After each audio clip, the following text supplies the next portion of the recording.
And then I will hook all of this to this battery.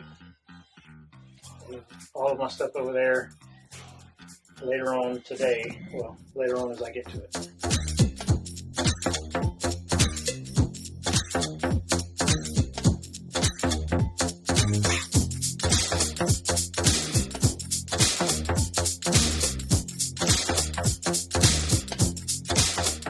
I was going to mount the battery today, but I got to do some other things. Piper's helping out right now too.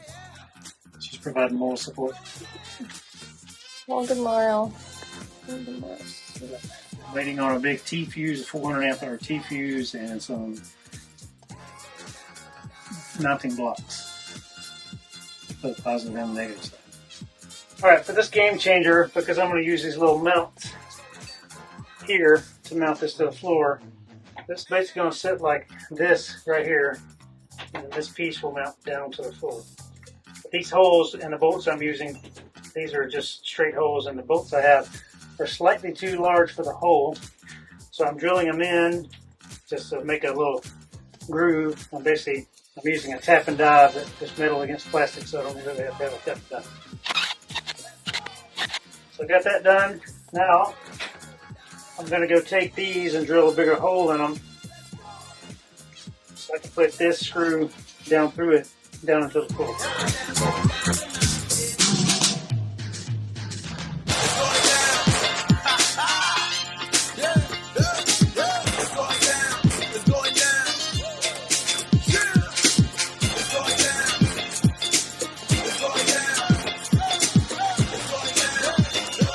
Alright, so I made my little board here. Hot wire is going to come off the battery into this 300 amp fuse right here. Then it's going to go into my on-off switch, which is going to run out of that back to the inverter. Then the ground wire is going to come off the battery into my shunt, back into the inverter. Then I have my, this is where all hot things going to hook up. This is where all ground things going to hook up. And I have 3 resettable 30 amp fuses. One's going to be for the DC to DC charger. One's going to be for the front jack, power jack. And one's for the solar wire. This on-off switch is going to be the hot coming off the solar panel, going back to the MPPT controller, and then from the MPPT controller it's going to come to one of these 30 amp fuses and then power the system. But I'm about to hook all these to the board, except for these two, because I have to take them off to actually put them on. But I made this little piece of wood. Works pretty well. Once the furniture is reinstalled, I will attach this to the, basically looking in the front panel, it'll get attached to the back wall. So let's get these screwed in. Yeah, yeah. Yeah, yeah. Go in there. Let's go. Let's go.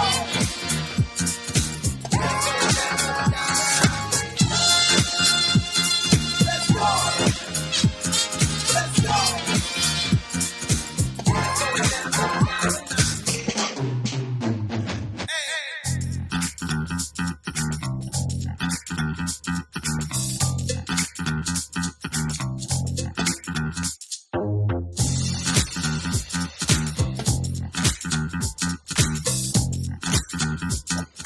That's pretty darn good. Now we just gotta say a prayer that those wires are where they need to be underneath there.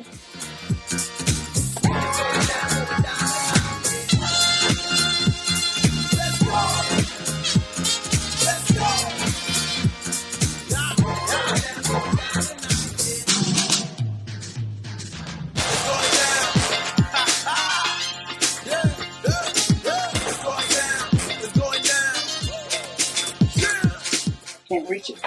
You want me to try? What am I trying to do? Am I gonna get electrocuted? Woo! Can't wait. The black wire goes to the white one, and the red one goes to the black. Do I have to connect one before the other? Black. So it goes in the same end. Close the little red thing. And the same end. This one then? Let's see how they go. So I have to go in this way. Yeah, make it small. Don't twist it. Pretty cool. Doing a damn fine job there, Blair. Okay, that one's in. Yeah, we got plenty of slack. My shoulders are too wide to fit in the hole. Picnic lunch. We just had our first lunch at our table, and we have our very first drool marks on the floor from one pepper dog. Yep. What was your lunch? Good. How's your fishing?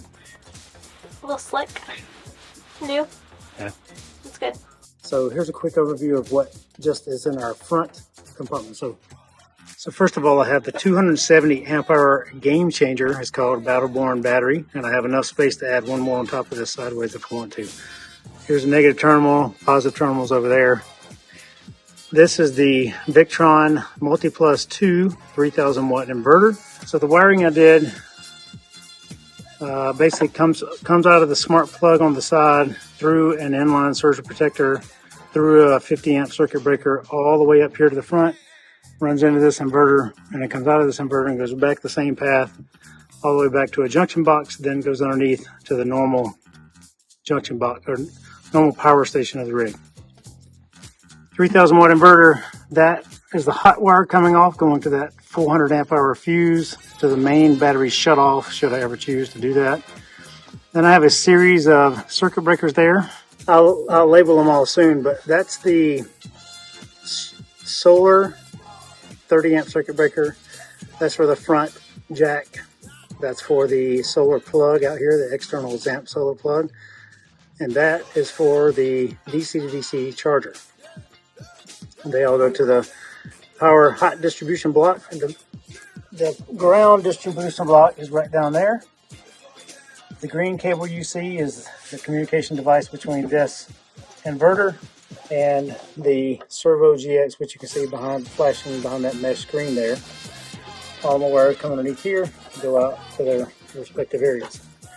This extra battery shutoff here is really the solar shutoff. So should I ever be doing work on the solar system or the power system, I can turn the battery off and I can turn the solar off, and I don't get any hot power coming into this area.